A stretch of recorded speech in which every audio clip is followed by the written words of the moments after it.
Sénégal, inéligibilité d'Ousmane Sonko vers une élection présidentielle tendue. Nous nous interrogeons.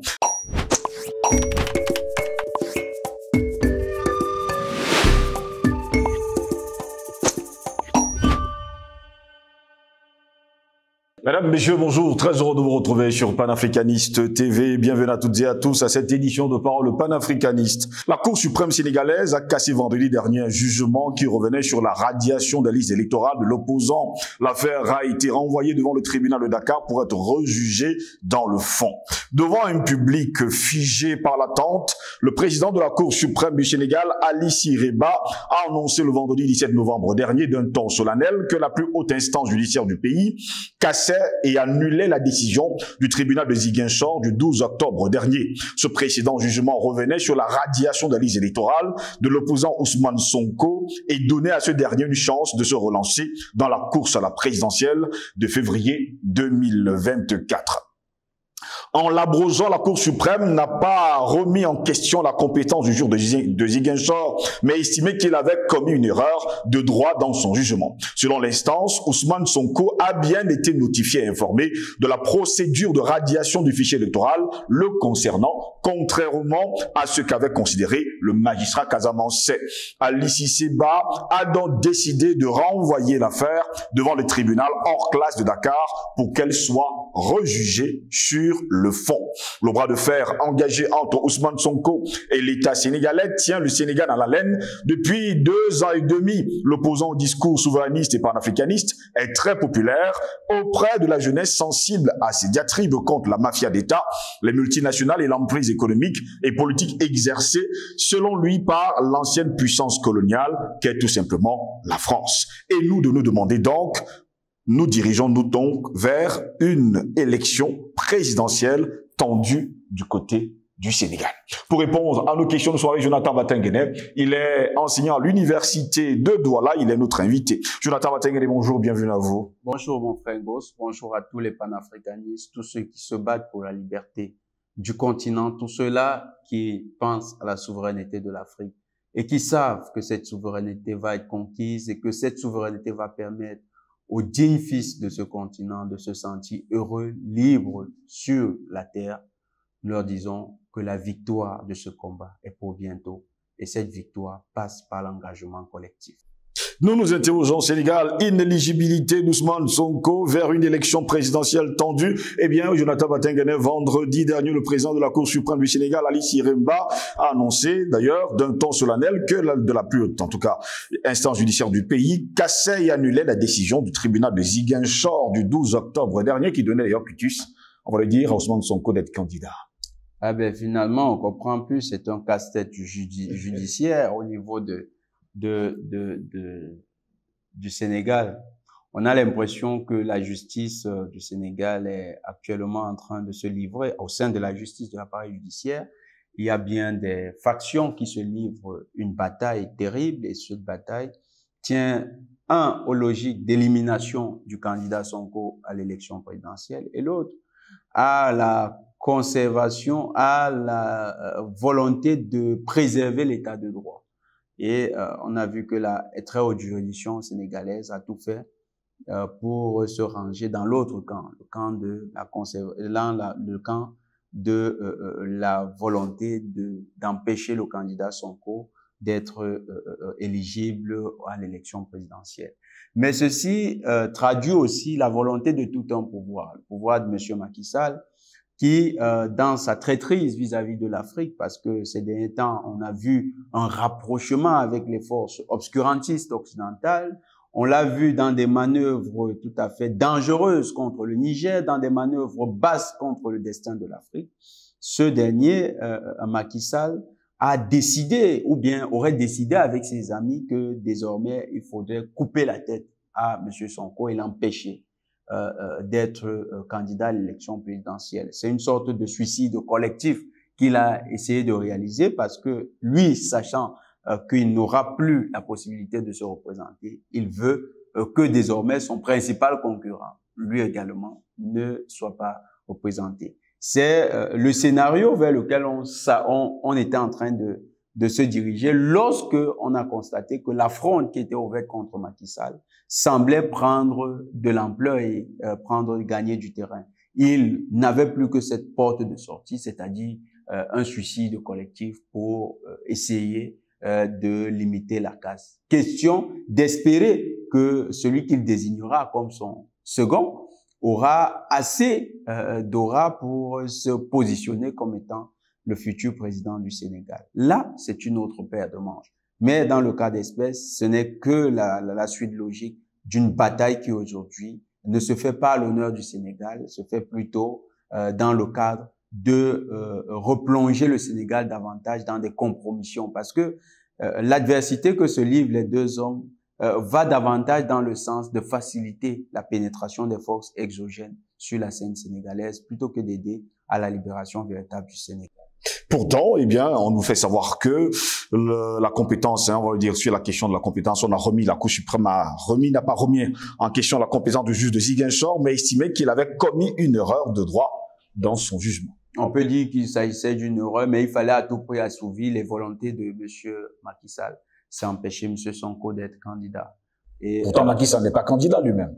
Oui, mais c'était ça le principe, c'est-à-dire lui en annonçant qu'il ne serait pas candidat. La conséquence, moi, c'était ce que je me disais déjà, la conséquence logique serait qu'il empêche M. Sonko, c'est-à-dire qu'ils se disent, bon, si je ne suis pas candidat, toi également, tu ne seras pas candidat, donc aucun de nous deux ne sera président. Et la question personnelle qui les lie, c'est-à-dire que la rivalité personnelle qui s'était installée, elle est désormais caduque. Donc, c'était pour lui une manière de résoudre la question. On appelle ça un jeu à somme nulle. Les deux parties ont perdu, les deux parties s'en sortent sans. Mais ça, c'est réduire le jeu politique à des individus. C'est l'erreur dans laquelle M. Macky Sall rentre. Réduire le jeu politique à des individus. Alors, dans une telle perspective, et M. Sonko l'a compris, il fallait donc dépersonnaliser le débat. Il a donc essayé de remettre en liste un autre candidat, cette fois-là, quelqu'un qui a le temps de se constituer. Et d'ailleurs, il a la bénédiction de M. Sonko, donc ce qui fait que ce dernier jouit carrément du même aura et de la même mention que M. Sonko. Ça crée donc, ça rabat les cartes et ça permet de remettre dans l'arène un nouveau candidat qui, lui, cette fois-là, sera vu non plus simplement comme le choix de M. Sonko comme étant la nouvelle alternative que ce peuple qui décrit M. Macky Sall sur laquelle il faut compter. Et ça permet aussi de botter en touche toutes les stratégies de M. Macky Sall à personnaliser le débat sur M. Sonko. Donc, ça a été une très bonne stratégie de la part du PASTEF de choisir un autre candidat et de se positionner désormais au-delà des luttes personnelles. Jonathan Watengene, vous êtes enseignant de sociologie à l'université de Douala. Je vous poserai donc cette question. Chaque fois qu'il y a une affaire qui est précisée, en tout cas, qui est pendante à la Cour suprême d'un pays, c'est quand même la haute cour. Comment la renvoyer dans un autre tribunal? Je ne suis pas juriste. J'aurais pu répondre de manière efficace à cette question. Mais généralement, la plus haute juridiction peut, certainement pour des raisons, pour consulter, pour avoir un ensemble d'avis, peut requérir l'avis de certaines juridictions inférieures, mais c'est elle qui se décide toujours en dernier ressort. Dans le cas d'espèce, on a vu que c'est elle qui s'est prononcée en dernier ressort. Et malheureusement, elle a plutôt penché dans le camp. Elle a décidé de renvoyer l'affaire devant le tribunal hors classe de Dakar pour qu'elle soit rejugée sur le fond. Ça peut être aussi une décision de justice. Il y a des décisions de justice qui peuvent reconduire à ramener en instance certains dossiers. Donc, mais c'est des procédures, c'est des juridismes sur lesquels je ne suis pas expert. Donc, cette affaire ne pourra plus revenir finalement à la Cour suprême. Peut-être, sous réserve de ce que dirait un expert en matière de droit. Jonathan Watengene, est-ce qu'on se dirige vers une élection tendue en février prochain du côté du Sénégal? Ça sera une élection très tendue, mais le PASTEF, en dépersonnalisant le débat, ça a été très bien pensé, en dépersonnalisant le débat, se relance dans la course, parce que maintenant, M. Diomaye Faye, il a le temps de se constituer aussi un aura, et le temps de rassembler autour de lui les forces qui hier soutenaient M. Sonko. Donc, de l'autre côté, quelle est l'approche que M. Macky Sall va adopter? Vu que ce qu'il redoute, c'est l'arrivée du PASTEF au pouvoir. Vu que ce qui lui fait peur, c'est que ce PASTEF pourrait venir casser toutes ses ambitions qu'il était en train de construire avec tout le bloc impérialiste qui est très proche de lui. Maintenant, comment est-ce qu'il va lui aussi s'organiser pour contrer cela? Ça, c'est la grande interrogation, parce que là, le PASTEF l'a pris de court en prenant ses décisions. Ça a été très bien pensé et c'est pour moi, du point de vue stratégique, l'une des meilleures décisions qu'a pris M. Sonko. On nous a souvent servi le Sénégal comme étant un pays très démocratique, mais depuis près de 2 ans et demi aujourd'hui, eh bien, ce pays nous tient en haleine avec l'affaire Sonko. On passe d'accusation en accusation, toujours sur le même homme, et jusqu'à preuve de contraire, on ne nous parle pas de culpabilité, mais plutôt de l'écarter de cette échéance électorale. En fait, c'est ça le grand enjeu. Ils veulent l'écarter du jeu électoral. Monsieur Macky Sall, parce qu'il a d'autres réalités. Peut-être que les projets sur lesquels il est engagé, il sait qu'il s'est hautement compromis et ce qu'on lui a promis comme étant ascension politique dépend de la réalisation de ces projets. Il veut donc quelqu'un qui va les continuer et il n'est pas rassuré quand il écoute le discours de M. Sonko, qui de plus en plus tient un discours panafricaniste et néo-souverainiste, c'est-à-dire qu'un discours qui vise davantage à défendre la souveraineté du Sénégal ou bien à présenter cela comme étant primordial. Donc, ça lui fait certainement un peu peur, ça lui fait grincer des dents et ses partenaires certainement estiment que... Est-ce Macky Sall ou alors c'est des gens qui sont dans l'ombre qui tirent les ficelles? Il y a tous les acteurs qui sont ceux de l'ombre qui tiennent les ficelles. Il y a également ceux de l'ombre au Sénégal qui tiennent les ficelles, mais il y a aussi ceux de l'ombre qui sont à l'extérieur.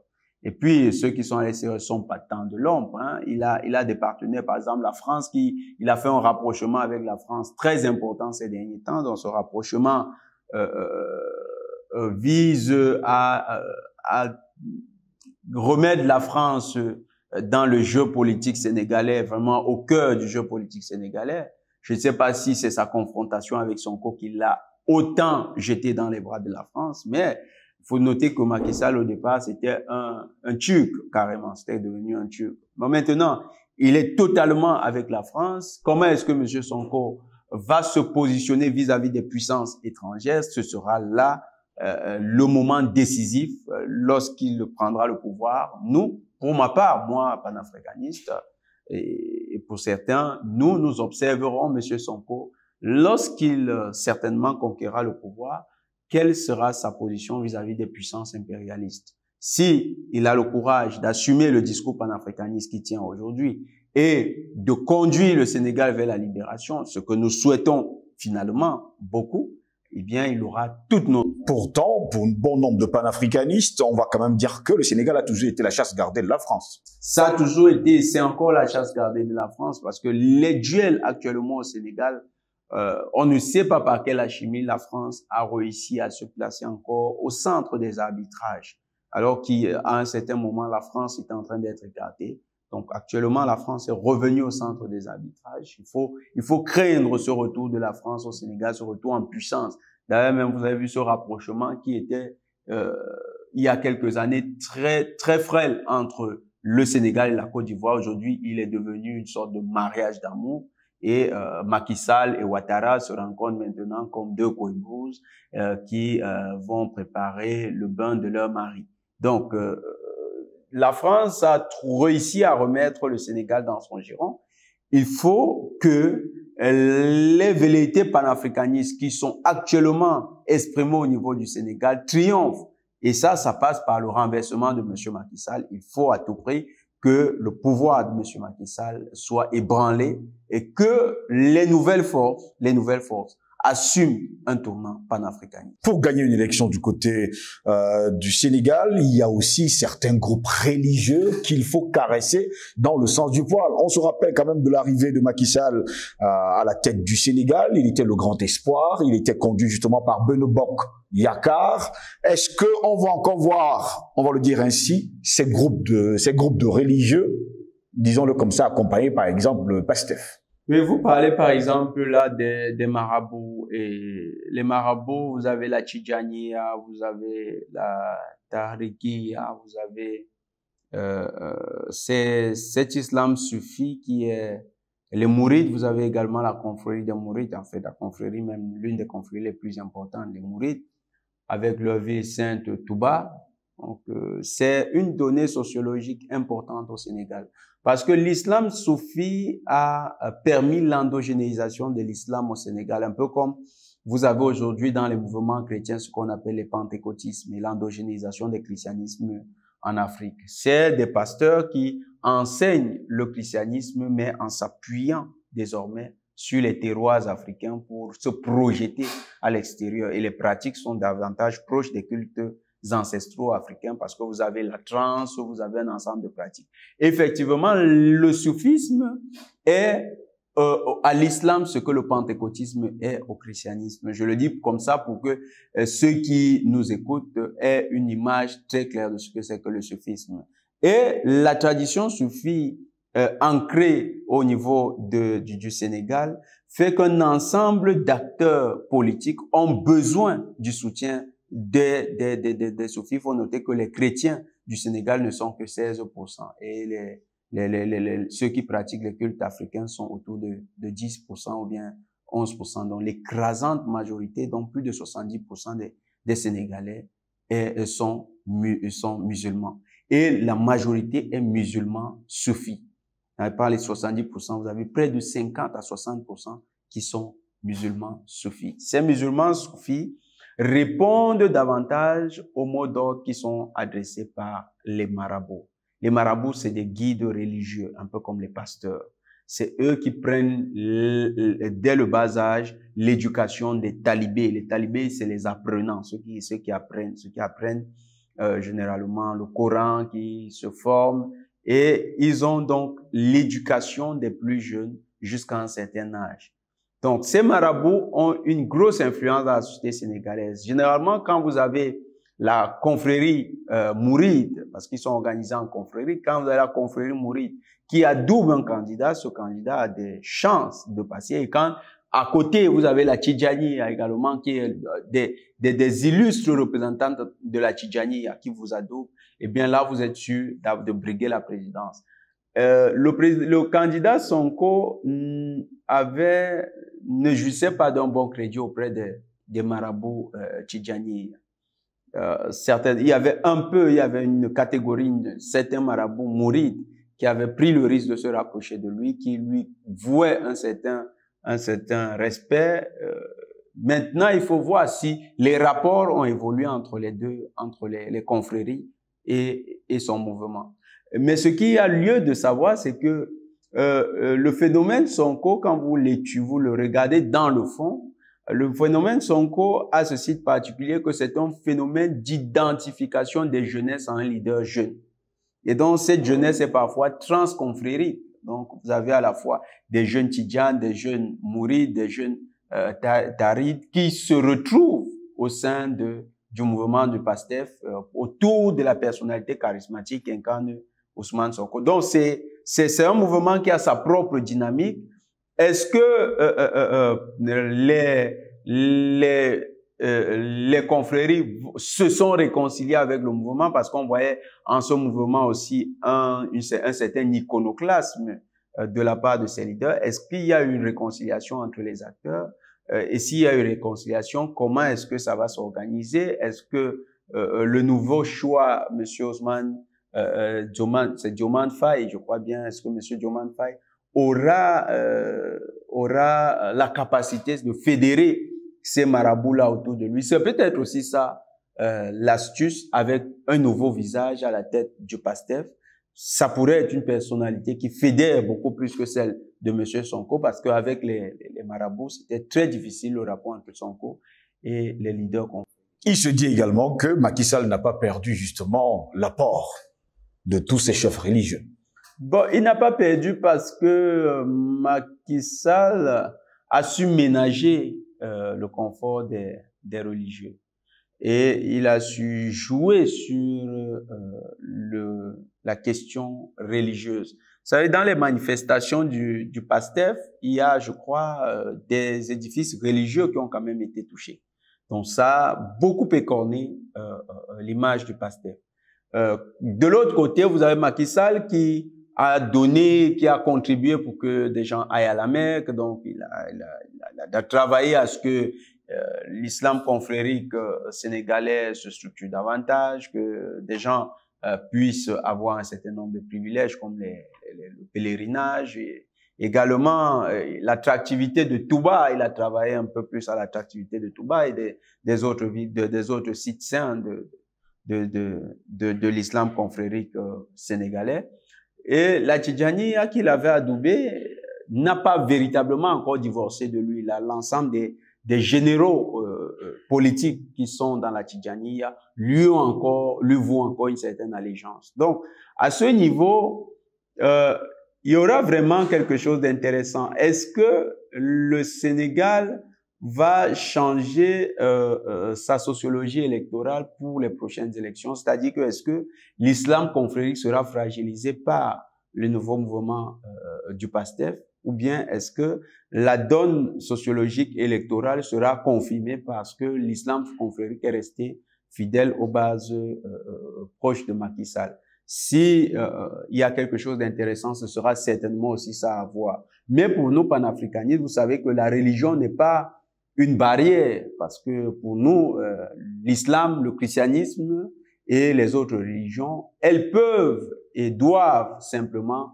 exister pour la libération de l'Afrique. Donc, si ces religions ne concourent pas à la libération de l'Afrique, pour nous, ça peut être considéré comme un outil de l'impérialisme étranger. Il faut donc que ces leaders religieux également en tiennent compte et qu'ils regardent tout à côté. Quand on parle de tout à côté, c'est le cas du Mali. Vous avez vu l'imam Diko qui était resté dans des carcans, se laissant entraîner par les impérialistes. Et aujourd'hui, il est désormais en train d'entrer dans les poubelles de l'histoire. Il n'est plus que les vestiges contemporains d'une génération qui est désormais dans notre passé. Donc, ces marabouts, ces leaders religieux, nous leur demandons, nous, autres Africains, nous leur demandons de faire attention au mouvement de l'histoire, de prêter attention au sens de l'histoire et de regarder dans la même direction que les autres peuples africains. Les petits privilèges qui sont parfois acquis par la proximité avec le pouvoir impérialiste ne peuvent pas garantir la continuité aujourd'hui en Afrique. C'est des moments qui sont appelés à disparaître dans notre histoire. Donc, cette donne, quand vous la prenez aussi en considération, elle pourrait influencer la position des leaders religieux dans le cadre de cette élection présidentielle au Sénégal. Dans tous les cas, nous allons regarder encore, on va le dire comme ça, le tribunal hors classe de Dakar pour que cette affaire soit jugée sur le fond. Merci à vous, Jonathan Batengue, d'avoir répondu à nos questions. C'est moi qui vous remercie et je souhaite à tous les Sénégalais de faire le bon choix, de surtout se battre, ça c'est une priorité, pour que tombe ce régime injuste, celui de M. Macky Sall, qui a déjà fait trop de morts au Sénégal et qui a fait trop de mal. Il faut qu'il tombe. Nous allons continuer la lutte bien après lui. Il faut qu'il tombe. D'abord, c'est la priorité. Donc, tous les Sénégalais qui nous écoutent, il faut vous ranger pour faire tomber ce régime injuste, faire tomber ce pouvoir qui n'a fait que trop durer l'injustice au Sénégal. Merci à vous, mesdames, messieurs, de nous avoir suivis. Bonne journée à toutes et à tous.